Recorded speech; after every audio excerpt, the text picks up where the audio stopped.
Corona और cyber crime. नमस्कार, लोकमंच news में आपका बहुत बहुत स्वागत है। मैं हूं आपके साथ सुरभि राजपूत। कोरोना काल में जालसाजों ने ठगी का नया तरीका इजाद कर लिया है। वो कंपनियों की निजी वेबसाइट बनाकर वहां कस्टमर केयर की जगह अपना नंबर डाल रहे हैं और लोग जब इन नंबरों पर संपर्क करते हैं तो ठग उनसे रुपए ऐंठ लेते हैं। दरअसल कोरोना काल में ऑनलाइन सेवाओं की मांग बढ़ गई है। इसके अलावा प्रोडक्ट खराब होने पर भी लोग उनकी सर्विस कराने के लिए ऑनलाइन कंपनी का कस्टमर नंबर सर्च करते हैं और जिसके बाद ही साइबर एक्सपर्ट के मुताबिक इंटरनेट पर फर्जी कस्टमर केयर नंबर की भरमार है जो लगातार ठगी की घटनाओं को अंजाम दे रहे हैं। तो कोरोना काल चल रहा है पूरे देश में, लेकिन बावजूद इसके कोरोना काल में जालसाजों ने ठगी का नया तरीका इजाद किया है, क्योंकि जालसाज अब कंपनियों की फर्जी आईडी बनाकर, फर्जी वेबसाइट बनाकर कस्टमर केयर की जगह अपना नंबर डाल देते हैं। जब लोग इन नंबरों पर संपर्क करने की कोशिश करते हैं तो वो लोग उनसे रुपए ऐंठ लेते हैं। क्योंकि कोरोना काल है, ऑनलाइन सेवाओं की मांग बढ़ गई है। इसके अलावा प्रोडक्ट खराब होने पर भी लोग उनकी सर्विसिंग के लिए, सर्विस कराने के लिए भी ऑनलाइन कंपनी का ही कस्टमर केयर नंबर सर्च करते हैं। साइबर एक्सपर्ट की अगर हम माने तो जो साइबर एक्सपर्ट का कहना है, उनके मुताबिक इंटरनेट पर फर्जी कस्टमर केयर नंबर की भरमार की गई है।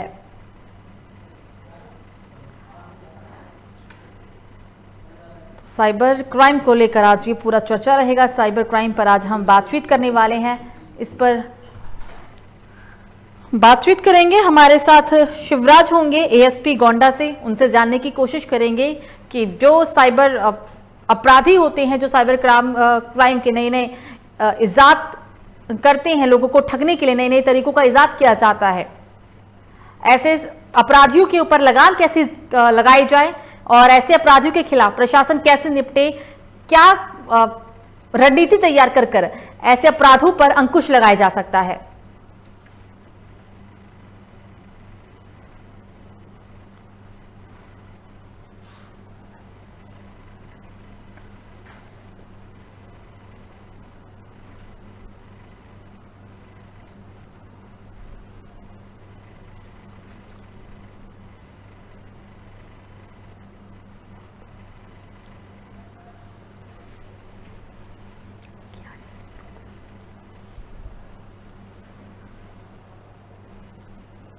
तो कुछ आंकड़े हैं हमारे पास। हरिद्वार जिले के लक्सर में जहां प्ले स्टोर से सॉफ्टवेयर डाउनलोड करने के बाद साइबर ठगों ने एक युवक के बैंक खाते से तकरीबन 1.75 लाख रुपए की धनराशि उड़ा ली थी। युवक ने साइबर क्राइम थाना पुलिस को इस बात की शिकायत भी दी थी। अज्ञात के खिलाफ मुकदमा दर्ज करके जांच की कार्रवाई भी शुरू की गई। प्रयागराज में भी कुछ ऐसा ही मामला सामने आया था, जहां पर इसी तरीके से युवक के साथ ठगी की वारदात को अंजाम दिया गया था। कोरोना काल में जालसाजों ने ठगी का नया इजाद तैयार किया है और इसी पर चर्चा करने के लिए हमारे साथ शिवराज एएसपी गोंडा से जुड़ गए हैं। सर, सबसे पहले तो बहुत बहुत स्वागत है आपका लोकमंच न्यूज में।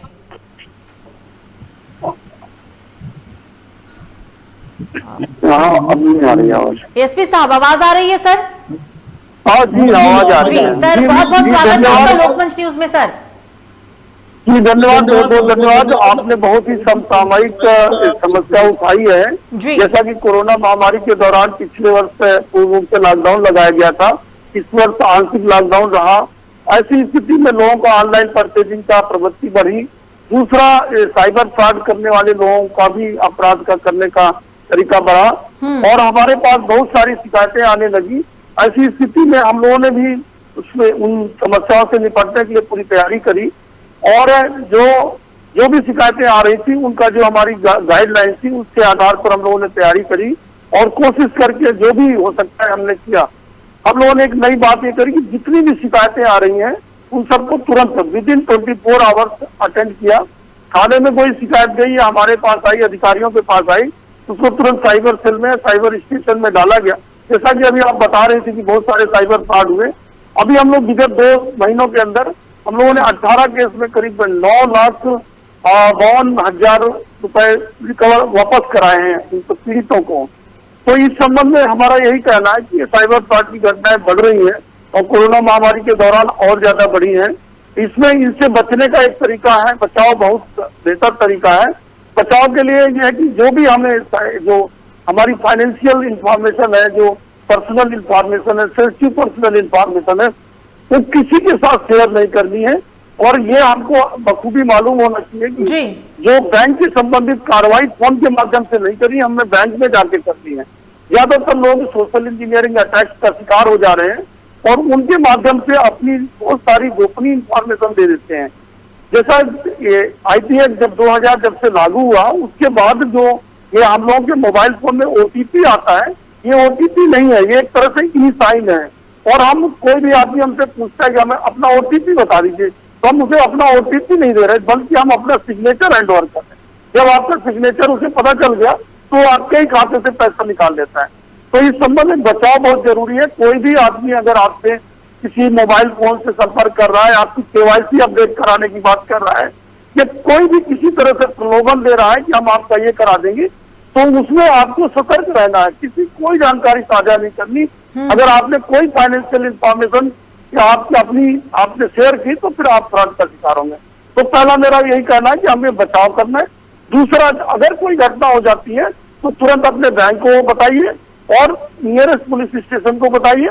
अगर वहां नहीं जा पा रहे हैं तो भारत सरकार का पोर्टल है, साइबर क्राइम पोर्टल है, cybercrime.gov.in में तुरंत अपनी सूचना अपलोड करिए। वहां नहीं बता पा रहे तो हमारे पास यूपी कॉप है, हमारा यूपी कॉप में उत्तर प्रदेश गवर्नमेंट का एक उत्तर प्रदेश पुलिस की तरफ से यूपी कॉप हमारा ऐप अपलोड किया गया है, उसके माध्यम से भी आप अपनी शिकायतें दर्ज करा सकते हैं। जितना जल्दी शिकायत दर्ज कराएंगे उतना जल्दी ही पैसा रिकवर होता है। हम लोगों ने पूरी व्यवस्था करी है, जैसे हमारे रेंज में साइबर क्राइम पुलिस स्टेशन है, हमारा जनपद का साइबर सेल है, हर थानों में सीसीओ हम लोगों ने बना रखे हैं। कोई सूचना आती है तुरंत अटेंड करते हैं, पैसा वापस हो जा रहा है। हम लोग एफआईआर दर्ज के आगे कार्रवाई भी करते हैं। तीसरी बात हमें ये कहना है कि कहीं कोई ऐसी बात है जिससे आरबीआई की गाइडलाइंस आ गई है, पहले 24 घंटे के अंदर सूचना का था, और बैंकों का है कि 3 दिन के अंदर जो है सूचना मिल जाएगी, तो लायबिलिटी बैंक की भी है। और बैंकों ने भी कुछ मेहनत करी है, उन्होंने आपके पैसे बचाने के लिए, कस्टमर के पैसे बचाने के लिए अच्छी व्यवस्था करी है, परंतु जागरूकता जनता को जरूर है। उदाहरण के तौर पे मैं बताऊं, अगर एसबीआई का इंटरनेट बैंकिंग जब आप खोलोगे तो उसका तिजोरी में जो पैसा रहता था उसको 5 सालों के अंदर रखा हुआ है। उसे आपका यूजर नेम है, पासवर्ड है, ओटीपी है, फिर कैप्चा है, इसके बाद में जब कुछ पैसा होता है फिर एक ओटीपी आता है। इतना उन्होंने प्रयास किया हुआ है, लेकिन जब आप अपने सारे सिग्नेचर किसी को बता देंगे अननोन व्यक्ति को, तो फिर बैंक की जिम्मेदारी खत्म हो जाती है। लेकिन बैंकों ने भी इसमें बहुत अच्छा सहयोग किया है। अगर कहीं कोई ऐसी बात आती है तो तुरंत सहयोग करते हैं। हम लोग कहते हैं पैसा होल्ड अप करो, तो तुरंत होल्ड अप करते हैं। कुल मिलाकर के जो हमारा ये कहना, इस महामारी के दौरान आप घर में रह रहे हैं, ठीक है, इंटरनेट में ज्यादा समय व्यतीत कर रहे हैं, क्या चीज खरीदनी है, किससे बात करनी है, इन चीजों का ध्यान रखिए और वही चीजें उसी से संपर्क करिए जिससे जरूरत है। और संकट विश्वसनीयता का है, साइबर वर्ल्ड में किसी चीज पर विश्वास मत करिए। यदि पहले हम लोगों के यहाँ कहते थे लोग कि जब ये तराजू तौलिए तब मुखानी, तब बात करिए, तो तौल के बात करिए। साइबर वर्ल्ड में हम ये कहेंगे कि जब तक आप किसी चीज में विश्वास नहीं करते, उसकी ऑथेंटिसिटी को नहीं जानते, ना तो आप उसे शेयर करिए, ना उसे सही समझिए, ना उसे उचित मानिए, हो सकता है आप फ्रॉड का शिकार हो जाए। तो एक सामान्य जो जीवन पद्धति हम लोगों की रही है, बड़े बुजुर्ग हम लोगों को बताते थे कि किसी भी चीज को आप जानने के पहले उसे सोचो समझो। जब आप इस तरह से करेंगे तो साइबर फ्रॉड से बच सकते हैं। साइबर दुनिया बहुत बड़ी है, बहुत कुछ वहां पर धोखे है, बहुत कुछ फ्रॉड है। अगर उन सब से बचना है तो बचाव बेहतर है। बिल्कुल। एसपी साहब, बात अगर साइबर क्राइम को लेकर हम कर रहे हैं, तो झारखंड का एक जिला जामताड़ा और एक सीरीज भी आई थी, हर किसी ने देखी होगी सीरीज। कैसे साइबर जो अपराधी होते हैं वो साइबर क्राइम को अंजाम देते हैं और कैसे लोगों को फंसाते हैं अपनी जाल में। वेब सीरीज लोगों ने देखा और ये वेब सीरीज काफी हिट भी रही, लेकिन बावजूद इसके आज भी लोग उतनी ही ज्यादा मात्रा में ठगी का शिकार होते हैं। बल्कि उस वेब सीरीज के दौरान हर चीज को बहुत बारीकी से दिखाया गया था। जामताड़ा पूरे देश का, या यूं कहें हमारे पूरे एशिया का ही एक ऐसा क्षेत्र है, ऐसा जिला है जहां पर सबसे ज्यादा साइबर क्राइम को लेकर सिखाया जाता है। एक गांव ऐसा है जहां पर लोग साइबर क्राइम करना सीखते हैं, 8, 9, 11, 12 साल के बच्चे सीखते हैं। तो वेब सीरीज भी आई, लेकिन फिर भी ऐसा नहीं लगता कि कोई फायदा नहीं हुआ, बल्कि लोगों ने उस सीरीज से सीखने के बजाय बस एक मनोरंजन के रूप में लिया हो। जहाँ तक जामताड़ा के विषय में बात है, तो जामताड़ा वास्तव में ये शुरुआत में बहुत इसमें जामताड़ा का ही नाम आता था, वहाँ के लोकल पुलिस अधिकारियों से संपर्क किया गया। जब भी कोई बात होती है तो हम लोग उनसे बात करते हैं तो वो सहयोग करते हैं। और लेकिन जहां तक बात हमारा ये कह रहे, मेरा शुरू से ये कहना कि इसमें जागरूकता बहुत जरूरी है। भारत सरकार का पोर्टल है या हमारा वेबसाइट है या हम लोगों के द्वारा भी साइबर क्राइम से जागरूकता के लिए बहुत सारे अभियान चलाए गए हैं। मैं इस मामले में यही कहूंगा कि किसी भी अगर आपको ये साइबर फ्रॉड से बचना है तो हमें उसको अपने इंफॉर्मेशन मत दीजिए, चाहे जामताड़ा का हो और चाहे जिधर का हो, कोई आदमी को कोई कुछ कर नहीं सकता अगर आपने अपनी सेंसिटिव इंफॉर्मेशन उनको नहीं दी। और रह गई बात, अगर कोई ऐसी बात हो रही है इसके अलावा तो तुरंत पुलिस को बताइए। हमारी पुलिस पूरी तरह से सक्षम है, ट्रेंड है, हम लोग लगातार ट्रेनिंग दे रहे हैं और हम लोग हर साइबर क्राइम को उसको अनावरण करने में सक्षम है, कहीं कोई समस्या नहीं है। जहां तक साइबर क्राइम की बात है, कुछ महिला और बच्चों का मामला आ रहा है, महिला और बच्चों को भी टारगेट किया जा रहा है, चाइल्ड पोर्नोग्राफी का भी मामला है। तो अगर ऐसा कोई भी संबंध में आ रहा है मामला तो तुरंत अवगत कराएं। और हमारा जो साइबर सर्विलांस है, हम जो सोशल मीडिया सर्विलांस कर रहे हैं, जहां भी कहीं कोई गलत बात होती है उसको तुरंत हम टैकल कर रहे हैं। दूसरी ये बात है कि हमको ये ध्यान रखना कि सोशल मीडिया में हमको कोई भी ऐसी चीज नहीं शेयर करनी है जो हमसे जो सही ना हो, जो गलत किसी तरह से किसी के बहकाव में आके बिना ऑथेंटिसिटी के कोई बात नहीं करनी। जब हम सोशल मीडिया में जागरूक रहेंगे, सोशल इथिक्स मीडिया के जो इंटरनेट की इथिक्स है उनका पालन करेंगे, तो मुझे लगता है कि जामताड़ा के लोग या कहीं के भी कोई अपराधी आपका नुकसान नहीं कर पाएंगे। तो इसलिए अपना बचाव बेहतर है, यही जो इस सोशल मीडिया के लिए एक हमारा जो कहना है, सुझाव है। बिल्कुल।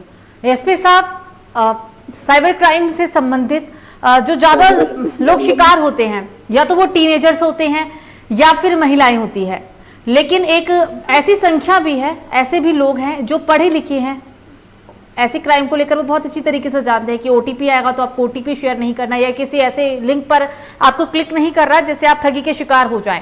लेकिन फिर भी जब पढ़े लिखे लोग या फिर जो एमएनसी कंपनीज में काम करते हैं वो साइबर क्राइम का शिकार हो जाते हैं, तो ऐसे लोगों को कैसे समझाया जाए या फिर कैसे उन्हें सचेत किया जाए? जहां तक बात है साइबर क्राइम का है, टीनेजर्स का, ओटीपी का, तो मैं बार बार हम लोग यही जितने साइबर एक्सपर्ट हैं वो यही कहते हैं कि भाई जो ओटीपी है, ओटीपी कुछ नहीं है, ओटीपी आपका ई साइन है, इलेक्ट्रॉनिक सिग्नेचर है, आईटी एक्ट में इसको वैध माना गया है। जो आपने मोबाइल नंबर रखा है उस मोबाइल से जो मैसेज आता है और उस मैसेज को जब आप दोबारा उसमें एंट्री करते हैं वन टाइम पासवर्ड के नाम पर, तो ये माना जाता है कि हमारा ऑथेंटिक हमारा वो कस्टमर है। तो आप जब ऑथेंटिसिटी जब प्रूव हो जाती है तो पेमेंट हो जाते हैं। तो इसलिए हमारा सबसे कहना है कि ओटीपी नहीं है, वो ओटीपी ना होकर के आप अपना सिग्नेचर हैंड ओवर कर रहे हो। आप किसी भी चेक को साइन करके ब्लैंक चेक दे रहे हो तो पेमेंट तो निकल ही जाएगा। तो इसलिए मेरा ये कहना है कि कहीं से भी कोई बात आ जाए, पढ़े लिखे लोग भी इसका शिकार हो रहे हैं। सबसे ज्यादा वल्नरेबिलिटी पेंशनर्स में आ रही है। अभी एक केस हमारे पास आया कि भाई आपके पेंशन के कागजात आए हुए हैं और इसमें ये इन्फॉर्मेशन आपका अकाउंट नंबर गलत हो गया है, जरा आप बताइए आपका अकाउंट नंबर क्या है। और वो हमारे जो क्योंकि रिटायर्ड था वो बंदा, उसको ज्यादा पता नहीं चल पाया, बेचारे ने अपना अकाउंट नंबर सही सही बता दिया, फिर बोला अच्छा आपका उसे ओटीपी नंबर आया होगा, उसने बता दिया। तो हमको भावनाओं में भी नहीं बहना, कोई किसी तरह से जितना लुभावन वाली बात करे, कोई ऐसी बात करे, आपको भावनाओं में नहीं बहना है, नहीं तो फिर आपकी गाड़ी कमाई डाइवर्ट हो सकती है, लीकेज हो सकती है। इसका बेस्ट तरीका यही है कि अपने आप को देखिए, सोचिए, समझिए। कोई आदमी अगर आपका फोन पे बात कर रहा है, कोई चीज पूछ रहा है, तो सोचिए कि इस समय बैंक का टाइम है या नहीं है, आखिर इसको मुझसे इतनी मोहब्बत क्यों है कि वो मेरे पैसे की ज्यादा चिंता कर रहा है, वो आपका पैसा डाइवर्ट करना चाहता है। इसलिए कोई भी सेंसिटिव पर्सनल इंफॉर्मेशन आप शेयर ना करें, यही एक फार्मूला है। और जिस आदमी को भौतिक जगत में आप नहीं जानते हो, अगर वो आपका साइबर जगत में आपसे बहुत प्यार मोहब्बत करना चाह रहा है, बहुत आपकी नजदीकी दिखा रहा है, इसका मतलब कुछ खतरा हो सकता है। इसलिए उससे बचना है हमको, ये चीजें हमको जो है देखना है।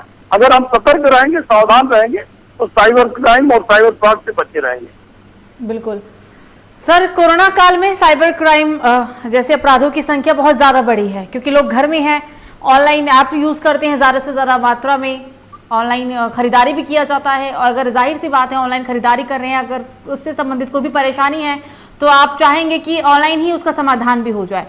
इससे भी लोग शिकार बन जाते हैं, साइबर क्राइम का, ठगी का शिकार बन जाते हैं। तो ये भारत में ही, अगर हम और देश के मुकाबले की बात करें तो भारत के अंदर ऐसे लोगों की तादाद ज्यादा है।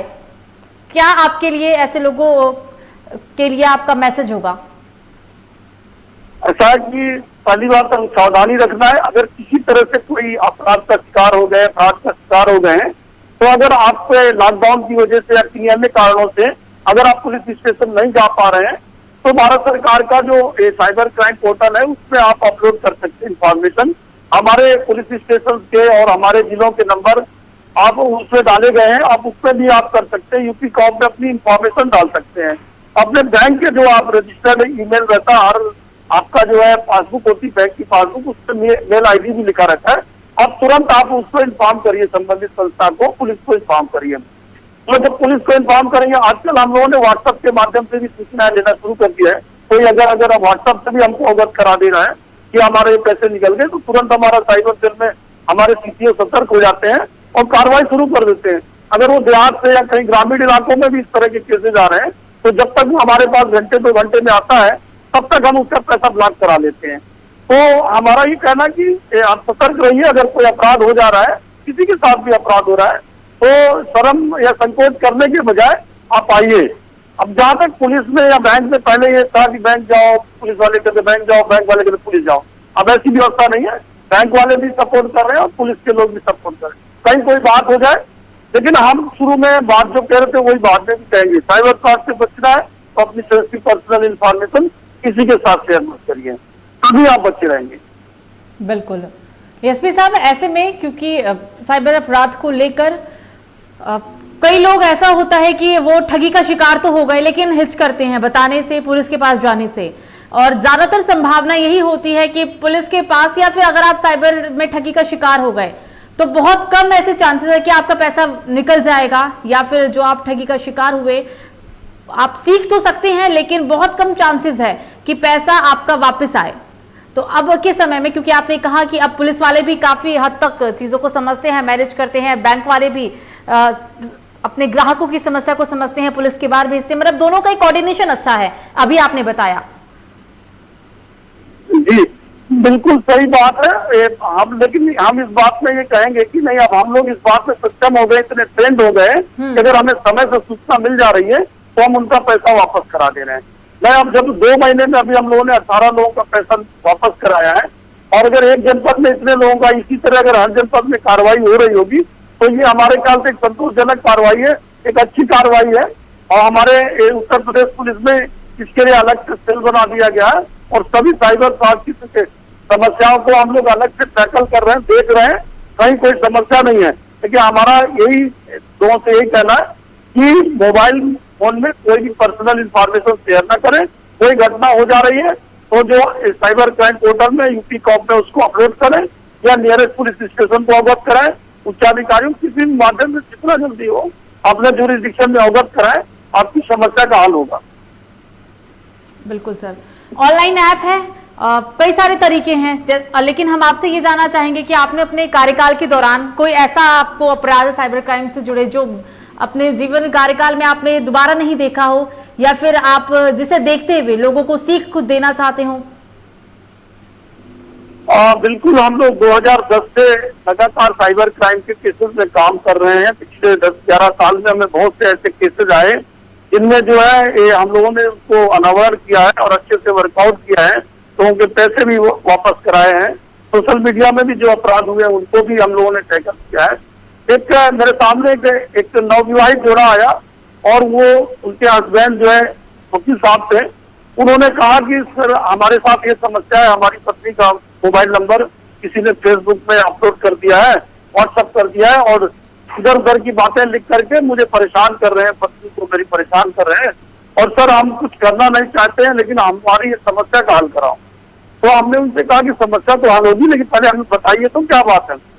कह नहीं साहब हम कुछ आपको बताना नहीं चाहते, हल कराइए। फिर मैंने दोनों को बैठ की बात करी, काउंसलिंग करी। उनका सोशल मीडिया का अकाउंट जो फेसबुक का था, हम लोगों ने जब फेसबुक अकाउंट एनालिसिस करी तो 2 मिनट के अंदर उनको बताया कि फला आदमी आपको परेशान कर रहा है और हो सकता है कि ये जो है कोई बात रही हो। तो नहीं, ऐसा नहीं हो सकता है और वो नहीं कर सकते। हमने कहा ठीक है, आप अपने घर में जा करके आप जो है बात करिए, समझिए और फिर हमको बताइएगा। 2 दिन बाद आए और उन्होंने बड़ा सरप्राइजिंगली कहा कि भाई कैसे हम आपकी पुलिस, आप अपनी उत्तर प्रदेश पुलिस इतनी सक्षम कैसे कि आपने 2 मिनट में बता दिया कि फला आदमी ने अपराध किया, बिल्कुल सही निकला। तो मेरे ये कहने का मतलब पुलिस को काम करने का मौका दें, पुलिस काम करने के लिए तैयार है।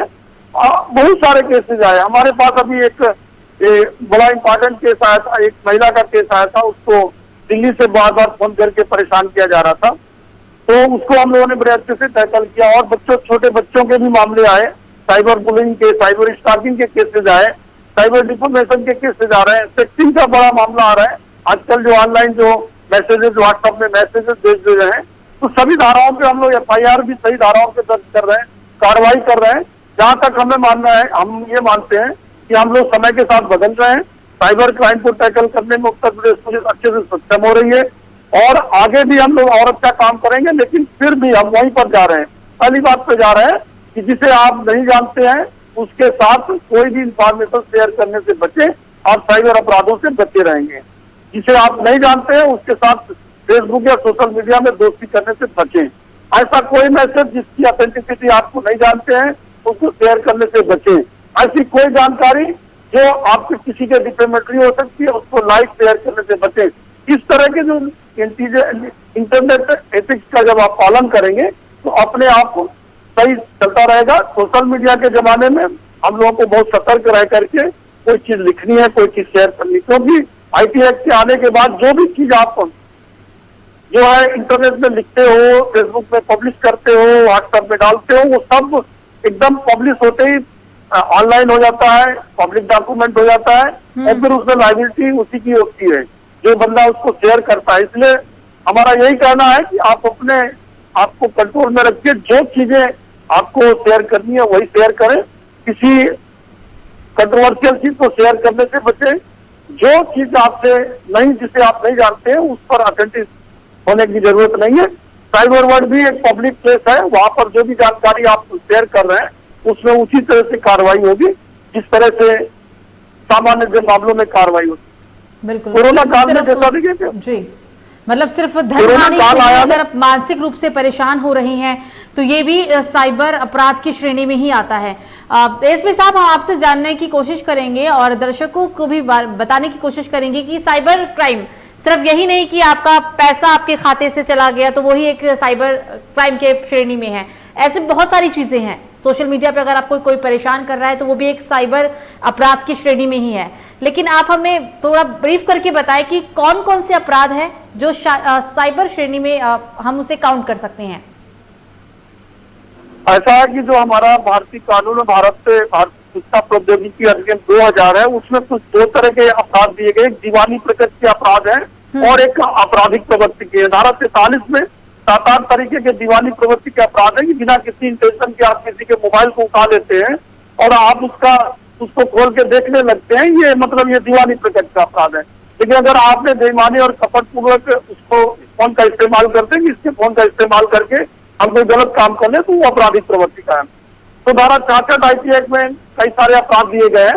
66 AIT था, IT एक्ट था जो sending offensive messages through any communication device, तो वो अभी ड्रॉप हो गया है।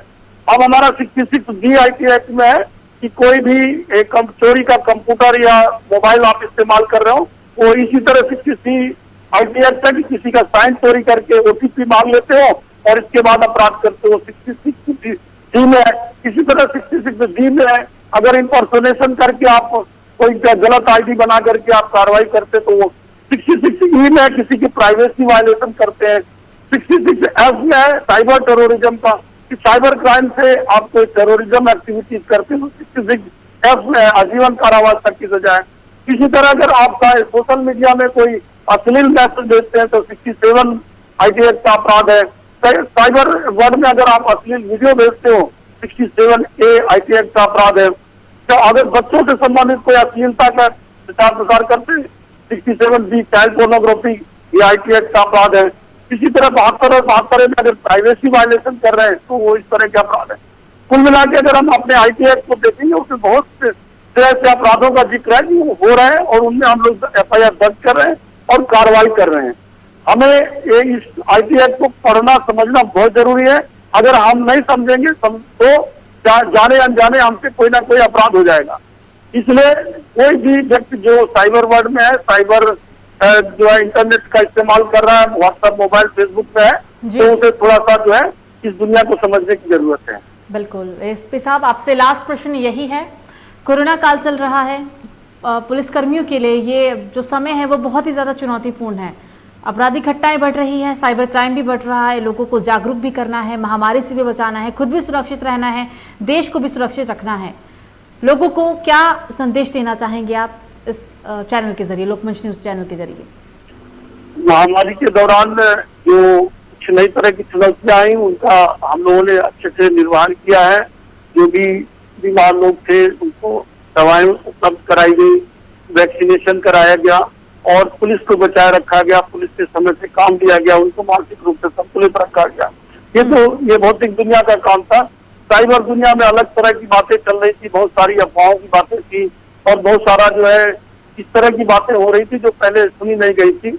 इस तरह से कि पैटर्न बदल गया। लोग ज्यादातर लॉकडाउन, जूम मीटिंग, वेबिनार, इसी तरह गूगल मीट के माध्यम से ही लोग एक दूसरे से संपर्क कर रहे थे। ऐसे में ऑब्वियसली है कि कुछ ना कुछ अपराधों में, उनमें साइबर क्राइम के अपराधों में कुछ ये ट्रेंड दूसरा नजर आया। फिर भी बहुत ज्यादा तो अपराध नहीं बढ़े, ना भौतिक दुनिया में ना साइबर दुनिया में, लेकिन ये कि कुछ पैसे वाला जो डाइवर्जन था, कुछ केसेस आए हम लोगों के सामने, उसको हम लोगों ने अच्छे से किया है। हमारा आपसे यही कहना है कि जो संकट विश्वसनीयता का है, चाहे भौतिक दुनिया हो चाहे साइबर दुनिया हो, अगर किसी को आप नहीं जानते हो, जिससे आप कोई चीज आपको शेयर करनी है, तो पहले उससे विश्वसनीयता परख लीजिए, उसके फैक्ट चेक कर लीजिए, तब शेयर करिए। इसके साथ में अगर कोई किसी से दोस्ती कर ली सोशल मीडिया में, तो एटलीस्ट उसे जान लीजिए कि कौन आदमी किससे दोस्ती कर रहा है। जिसे आप भौतिक दुनिया में नहीं जानते हैं, साइबर दुनिया में उससे दोस्ती करने का कोई औचित्य नहीं है, आपको नुकसान हो सकता है। इसी तरह कोई आपके पास अननोन कॉल आ रही है या कोई इस तरह की बात हो रही है, महिलाओं और बच्चों के संबंध में अगर कोई किसी तरह से कोई कॉल आ रही है, तो उसको अटेंड करने की जरूरत नहीं है। अगर आप किसी के फेसबुक फ्रेंडशिप अगर आई है, अगर आपने फ्रेंडशिप एक्सेप्ट कर ली, तो आप दोनों लोगों का एग्रीमेंट हो गया, ये लीगल हो गया कि आप लोग एक दूसरे से बात करने के लिए सक्षम है। तो जब आप किस आदमी से एग्रीमेंट करो, धारा 10 AIT एक्ट कहती है कि साइबर एग्रीमेंट हुआ, ई एग्रीमेंट आपने किया कि जब किसी की फ्रेंडशिप एक्सेप्ट कर ली तो आपसे समझौता हो गया। अब आप ऐसे आदमी से समझौता कर रहे हो जिसको जानते नहीं हो, तो नुकसान किसका होगा? तो हमारा यही कहना कि जिसे आप नहीं जानते हैं, भौतिक दुनिया में नहीं जानते हैं, उससे साइबर दुनिया में दोस्ती का कोई मतलब नहीं है। ऐसे किसी व्यक्ति के किसी भी फोन को, मोबाइल को या व्हाट्सएप मैसेज को या किसी भी चीज को अटेंड करने की कोई जरूरत नहीं है। आप भौतिक दुनिया उसे टेस्ट कर लीजिए, सही आदमी गलत आदमी। और इसी तरह जो फाइनेंशियल आप एकदम जो आपके जो बैंक हैं, बैंक में जाकर के करें, ATM में खुद जाकर के करें, किसी दूसरे को ATM मत दें। दूसरी चीज कि ऐसे जो भी ऐप इस्तेमाल कर रहे हैं या मोबाइल फोन इस्तेमाल करें, उसको अपडेटेड रखें, अपग्रेड रखें। ये ऐसा ना हो कि पता चला कि आपके ऐप अगर अपडेटेड नहीं है तो फिर प्रॉब्लम हो सकती है। और उसमें किसी तरह का वायरस या ऐसी कोई बात आ रही है तो उसको मशीन को भी क्लीन रखें। अब वायरस प्रोटेक्शन की जो बहुत सारी चीजें आ गई है। बहरहाल अगर हमारा यही कहना है कि अगर आप सोशल मीडिया में साइबर वर्ल्ड में है, तो भी साइबर वर्ल्ड की भी जो है आपको व्यवहारिकता समझनी पड़ेगी, वहां भी नैतिकता है। ये आप कभी ये मत सोचे कि हमें कोई देख नहीं रहा है, आपकी हम कुछ भी करें हमें कोई देख नहीं रहा है। साइबर दुनिया ऐसी दुनिया है जहां हम आपको सब कोई देख रहा है और आपकी हर गतिविधि रिकॉर्ड हो रही है और आपको किसी भी तरह से ढूंढा जा सकता है। आप इस गलत फहमी मत रहें कि हमें कोई ढूंढ नहीं पाएगा। दूसरी चीज ये है कि साइबर दुनिया में जो फोटोग्राफ हम लोग बिना बात की फोटोग्राफी करते हैं, वो भी ना करे तो अच्छा है। जितना जरूरत हो उतना फोटोग्राफी भेजें। दूसरा, हम प्राइवेसी भी डिस्क्लोज ना करें। अपने घर परिवार के छोटे छोटे बच्चों के फोटो हम लोग बिना जांच समझे अपना फेसबुक में शेयर करते हैं, सोशल मीडिया में शेयर करते हैं। इन सब चीजों से अवॉइड करें। हम अपने घर का पूरा दरवाजा खोल के लोगों को दे रहे हैं, अपनी घर की पूरी प्राइवेसी बता दे रहे हैं और फिर कहते हैं हमारे साथ अपराध हो गए। तो हमारा ये कहना कि सोशल मीडिया कोई ऐसा नहीं है कि बहुत ये जो है हमारे जो नंबर बढ़ाने का कोई अच्छा है कि हमें जो ज्यादा लोग लाइक करेंगे तो हम ज्यादा लोग फ्री हो जाएंगे, ऐसा नहीं है। सोशल मीडिया आपके घर परिवार और अपने लोगों से संबंध करने का एक तरीका है, अच्छा तरीका है। और वो अगर वो गलत हाथों में पड़ गया तो आपका नुकसान हो सकता है। तो हमारा यही कहना है कि महिलाओं को, बच्चों को और अपने पैसे को और अपने आप को सुरक्षित रखना है सोशल मीडिया में, तो फिर हमें ध्यान देना पड़ेगा। बिल्कुल। इस कोरोना काल के दौरान इंटरनेट में और मोबाइल फोन में बच्चे ज्यादा टाइम दे रहे हैं, तो हमें देखना पड़ेगा कि बच्चे कहीं ऐसा तो नहीं गलत बात में टाइम दे रहे हो, तो थोड़ा उन पर भी नजर रखनी पड़ेगी। और हमारा यही कहना है कि अगर हम सोशल मीडिया के एथिक्स हैं, इंटरनेट एथिक्स हैं, जो वहाँ के जो नियम कानून का पालन करेंगे तो सुरक्षित रहेंगे। बिल्कुल बिल्कुल। शिवराज जी, बात करने के लिए आपका बहुत बहुत शुक्रिया, कीमती समय देने के लिए हमारे न्यूज़ चैनल को। हमारे साथ थे एएसपी गोंडा से शिवराज, जिनसे हमने बात करने की कोशिश की और जानने की कोशिश की साइबर क्राइम को लेकर, क्योंकि जिस तरीके से कोरोना काल चल रहा है, कोरोना काल में साइबर क्राइम की जो घटनाएं हैं वो हर दिन बढ़ती जा रही है। कैसे सावधानी बरता जा सकता है और साइबर अपराध की श्रेणी में क्या क्या आता है, एसपी साहब ने बताया। आशा करते हैं कि लोग साइबर अपराध को लेकर काफी सचेत हो गए होंगे और आने वाले समय में साइबर अपराध से खुद को बचा पाएंगे। फिलहाल अभी के लिए मुझे दीजिए इजाजत। लोकमंच न्यूज़ पर खबरों का सिलसिला जारी रहेगा। नमस्कार।